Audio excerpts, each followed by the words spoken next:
High, welcome back again. এটা ছিল ষষ্ঠীর দিন। প্রায় 1 মাসের বেশি হয়ে গেছিলো পুচকুর দেখা হচ্ছিল না। সকালবেলা রেডি হয়ে বেরিয়ে পড়েছিলাম দিদির বাড়ির জন্য। এমনি এক্সাইটমেন্টের জন্য সারা রাত ঘুম হয়নি, তাই ভাবলাম না বেশি দেরি করে লাভ নেই। তারপর পৌঁছাতেই একটা পাড়ার প্যান্ডেল দেখলাম, আর মায়ের মূর্তিটা এত সুন্দর ছিল। তারপর যখন বাড়ি ফিরছি তখন দেখছি সেই মশাই নেই, সে গেছিলো চুল কাটতে। তো আমরা সেটার জন্যই লুকিয়ে দাঁড়িয়েছিলাম যে কখন ফিরবে, আর সে ভীষণ খুশি হয়েছিল। চুল কেটেছো? তারপর সন্ধ্যেবেলা রেডি হয়ে বেরিয়ে পড়েছিলাম আমার 3খানা বাচ্চাকে নিয়ে, না আমার দিদির ছেলে মেয়েদেরকে নিয়ে বেহালাতেই কিছু ঠাকুর দেখার জন্য। আর বেহালাতে কিন্তু বেশ ভালো ভালো প্যান্ডেলও হয়। প্রত্যেক বছর পুজোটা আমি হয়তো অন্যরকমভাবে কাটিয়েছি, তবে এবছরের দুর্গা পুজোটা আমি সারা জীবন মনে রাখবো। তাই হয়তো ভিডিওগুলো আমি শেয়ার করে রাখছি। তারপর তাদের বায়না অনুযায়ী তারা আইসক্রিম খেতে চেয়েছে, ওদের সাথে সাথে আমিও আইসক্রিম খেয়ে নিলাম। প্রচণ্ড ঘুম পাচ্ছিল, বাট কিছু করার নেই, বেরিয়েছি যখন।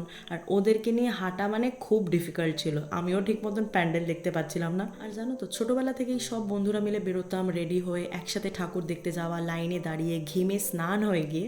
সেটা আর হয়তো বড় বয়সে গিয়ে হয়নি, মানে কিছু বছর তো হয়নি, তবে এবছর দেখেছি একা বেরিয়ে দিদিদের সাথে সারা রাত জেগে ঠাকুর দেখেছি, যেভাবে মনকে ভালো রাখা যায়। তারপর বাড়ি ফিরে মায়ের জন্য শ্রী বানালাম। আমি জানি না প্রথমবার বানিয়েছিলাম কেমন হয়েছে, তবে হ্যাঁ, যেহেতু বাড়ির পুজো ছিল তাই আমাকে বানাতে বলেছিল।